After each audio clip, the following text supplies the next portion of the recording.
రాములుగా పేరు. జై శ్రీరామ్. జై శ్రీరామ్. జై శ్రీరామ్. జై శ్రీరామ్. జై శ్రీరామ్. జై శ్రీరామ్. శ్రీ సీతారామ స్థాపించి 13 సంవత్సరాలు అవుతుందండి. ఆ 13 సంవత్సరాలు పెట్టి ఒక సంవత్సరం అనుకోని విధంగా ఇంకా రాముడు అనేది చాలా ఎంతో ఘనంగా జరిపించుకుంటున్నాడు. చెప్పండి ఒక్కొక్కరు కూడా ఇలా ప్రతి సంవత్సరం కలిసికట్టుగా ఉండాలని మేము కోరుకుంటున్నాం.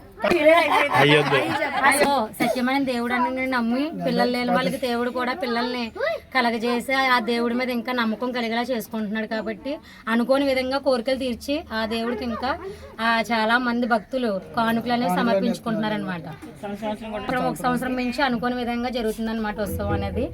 ఇంకా అలా జరగాలని మేము మనస్ఫూర్తిగా కోరుకుంటున్నాం. కూడా శ్రీరామ చాలా బాగా జరుగుతుంది. బ్రహ్మోత్సవాలు కూడా బాగున్నాయి. అందరూ కూడా బాగా చేస్తున్నారు. ఎక్కువ డెవలప్ కూడా బాగా అవుతుంది. సంవత్సరం కూడా ఎక్కువ అవుతుంది. ప్రారంభించి ఎన్నాళ్ళు అవుతుంది? ఎక్కువ బాగా జరుగుతుంది కూడా. కూడా బాగా జరుగుతుంది. పిల్లలు మానేసా పిల్లలు పెద్దోళ్ళు అవ్వాక మేము పెట్టుకొని ఇలా పెడుతున్నాం. అలా జరుగుతుంది. చిన్న పెట్టుకున్నారు ఫస్ట్ లోను అలాగా పెద్దోళ్ళు కూడా మోపు చేసుకొని అలా చేసుకున్నాం. ఈ సంఘ సభ్యులు చందాలు వేసుకొని చేస్తుంటారు. రాంబాబు నిలబడుతున్నాడు అందరికీ కూడా. రాంబాబే చేస్తాడు. మేము అందరం వచ్చి చేసిపోయే వాళ్ళు రాంబాబు బాధ్యత నిలబడుతున్నారు. 11 రోజులు 9 రోజులు కూడా కొడియాల రాంబాబు గారిదే ఉత్సాహం అంతా. చందాల కంటే రాముల వారు చేసిన పనికి బాగా వేసుకుంటారు. వాళ్ళే ఎక్కువ వేసుకుంటారు. చందాలు తక్కువ గానీ మాత్రం వేసుకుంటారు. ఎవరికి పెళ్ళకి వెళ్ళిపోయినా గానీ ఇక్కడుండి అందరి చేత చేయించి బాగుంటుంది కూడా.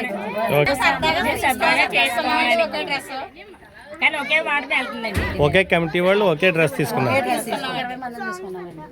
దీనికి అందరం ఇష్టపడే తీసుకున్నాం. పాండవులు ఎంతమంది ఉన్నారని చీరల ద్వారా తెలియడానికి జనాలందరూ చూసి ఆనందపడడానికి ఇలా రాముడి ద్వారా మేము చీరలు కొనుక్కోవడం జరిగింది.